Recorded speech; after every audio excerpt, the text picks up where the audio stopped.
Assalamualaikum warahmatullahi wabarakatuh. Saya Khairunisa, mahasiswi Universitas Islam Kalimantan Muhammad Arsyad Al-Banjari Banjarmasin, Fakultas Studi Islam, Program Studi Pendidikan Guru Madrasah Ibtidaiyah. Di video ini saya akan menjelaskan 5 metode pembelajaran beserta pengimplementasiannya pada pembelajaran IPS di jenjang sekolah dasar atau madrasah ibtidaiyah. Langsung saja ke metode yang pertama. Nah, metode yang pertama yaitu metode treasure clue. Treasure clue artinya adalah petunjuk harta karun. Metode ini melatih keaktifan siswa secara berkelompok untuk menemukan harta karun dan berkreasi di akhir kegiatan. Sekarang kita masuk ke tahapannya sekaligus cara pengimplementasiannya. Yang pertama yaitu tahap orientasi materi. Jadi sebagai awalan di sini guru memberikan penjelasan materi atau topik yang nantinya akan dibahas kepada peserta didik. Adapun untuk contoh materi yang akan saya gunakan di sini yaitu materi pembelajaran kelas 4, tema 1, subtema 1, pembelajaran 1 tentang keberagaman budaya. Nah, tahap selanjutnya setelah guru selesai memberikan orientasi materi, maka di sini guru akan membagi kelompok. Misalnya dalam satu kelas ada 30 orang siswa. Nah, 30 orang siswa itu dibentuk 5 kelompok. Yang artinya dalam satu kelompok itu terdapat 6 orang.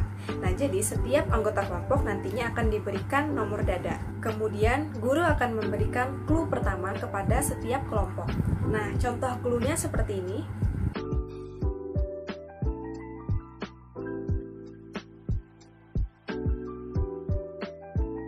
Ya, setelah mendapatkan clue pertama, siswa bersama kelompoknya harus mencari jawaban dari pertanyaan yang mereka dapatkan.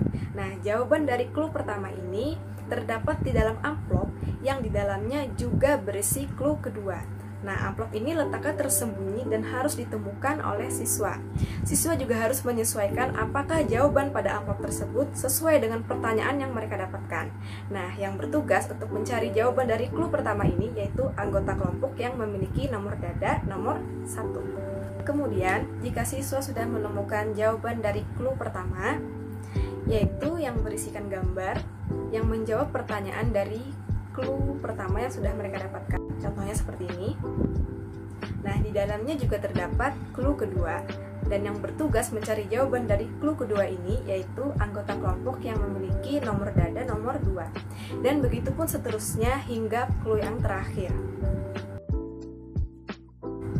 Setelah semua anggota kelompok sudah menyelesaikan tugasnya, maka selanjutnya mereka akan bersama-sama untuk mencari clue yang terakhir atau clue yang ketujuh. Nah, contoh clue-nya seperti ini. Selanjutnya, siswa bersama teman kelompoknya akan mencari harta karun.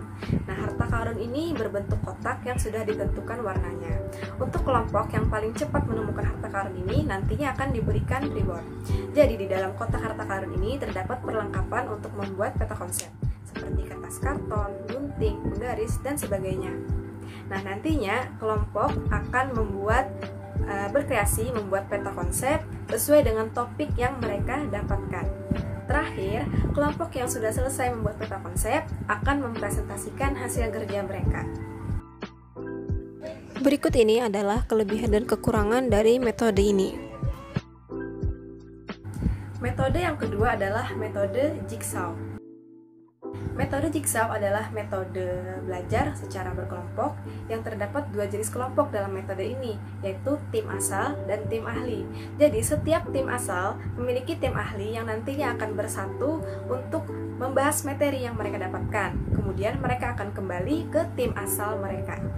Untuk tahapannya yaitu yang pertama, guru membagi kelompok. Misalnya dalam satu kelas terdapat 5 kelompok dan dalam satu kelompok terdapat 5 orang anggota. Dan juga guru memberikan materi kepada setiap anggota kelompok. Jadi dalam satu kelompok, masing-masing anggota akan memiliki materi yang berbeda. Kemudian guru akan meminta siswa untuk membuat kelompok baru atau yang disebut tim ahli. Jadi anggota kelompok pada tim asal yang memiliki jenis materi yang sama akan bersatu untuk membahas materi yang mereka dapatkan. Jadi anggota tim ahli ini membahas materi yang sama dan juga terdiri dari 5 anggota kelompok.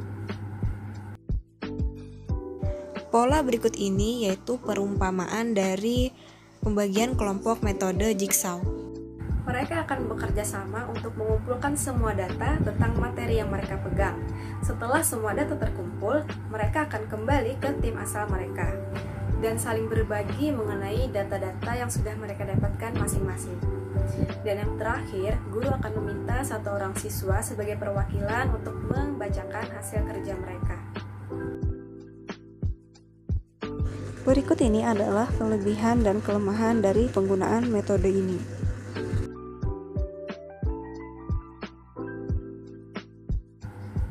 Metode yang ketiga yaitu metode Think, Pair, and Share. Think, Pair, and Share artinya berpikir, berpasangan, dan berbagi. Nah, metode ini mengharuskan siswa untuk berpikir secara mandiri mengenai topik atau pertanyaan yang diberikan, dan kemudian berbagi pendapat dengan teman sebangkunya. Adapun tahapan dari metode ini yaitu yang pertama, tahap pendahuluan.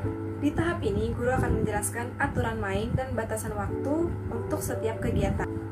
Dan guru akan menjelaskan kompetensi yang harus dicapai oleh siswa. Yang kedua, tahap Think. Di tahap ini, guru akan menggali pengetahuan awal siswa dengan kegiatan demonstrasi. Kemudian, guru akan membagikan lembar kerja untuk seluruh siswa, dan siswa diminta untuk mengerjakan lembar kerja tersebut secara individu. Yang ketiga yaitu tahap pair. Di tahap ini, siswa akan dikelompokkan dengan teman sebangkunya, kemudian siswa akan berdiskusi dengan pasangannya mengenai jawaban tugas yang telah dikerjakan. Yang keempat yaitu tahap share. Jadi di tahap ini, satu pasang siswa akan dipanggil secara acak untuk berbagi pendapat kepada seluruh siswa di kelas dengan dipandu oleh guru. Dan yang kelima adalah tahap penghargaan. Di tahap ini, siswa akan dinilai secara individu dan kelompok. Berikut ini merupakan kelebihan dan kelemahan dari penggunaan metode ini. Metode yang keempat yaitu metode example, non-example. Secara bahasa artinya adalah contoh, bukan contoh. Metode example, non-example adalah metode pembelajaran yang menggunakan instrumen gambar dalam kegiatan pembelajarannya. Cara pengimplementasian metode ini yaitu, yang pertama, guru akan menyediakan gambar yang cocok dengan misi pembelajaran.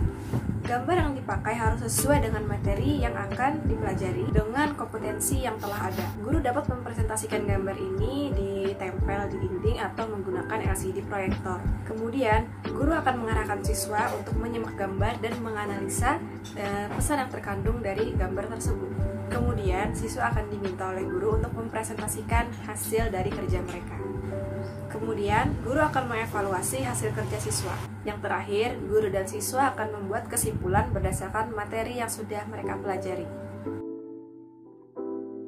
Berikut ini adalah kelebihan dan kelemahan dari penggunaan metode ini. Yang kelima adalah metode snowball throwing. Secara bahasa artinya adalah melempar bola salju.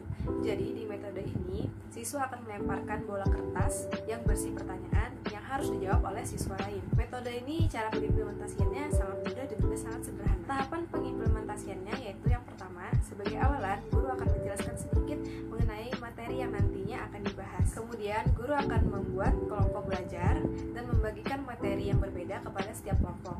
Dan di dalam kelompok itu terdapat juga ketua kelompok. Ketua kelompok ini akan bertugas menjadi pemimpin dan melaksanakan diskusi sembari menerangkan materi. Selanjutnya, siswa akan diminta membuat gulungan kertas yang berisi pertanyaan. Kemudian, bola kertas ini akan dilemparkan kepada kelompok lain. Soal ini tentunya harus berhubungan dengan materi yang sudah dipresentasikan. Kemudian, siswa yang mendapat bola kertas tersebut harus menjawab pertanyaan yang terdapat di dalam gulungan kertas. Dan yang terakhir, guru akan melakukan refleksi dan evaluasi dari kegiatan pembelajaran yang telah dilakukan.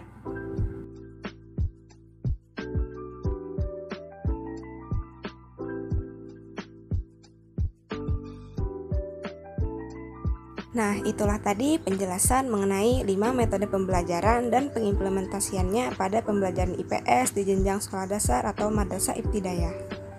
Sekian sampai di sini. Wassalamualaikum warahmatullahi wabarakatuh.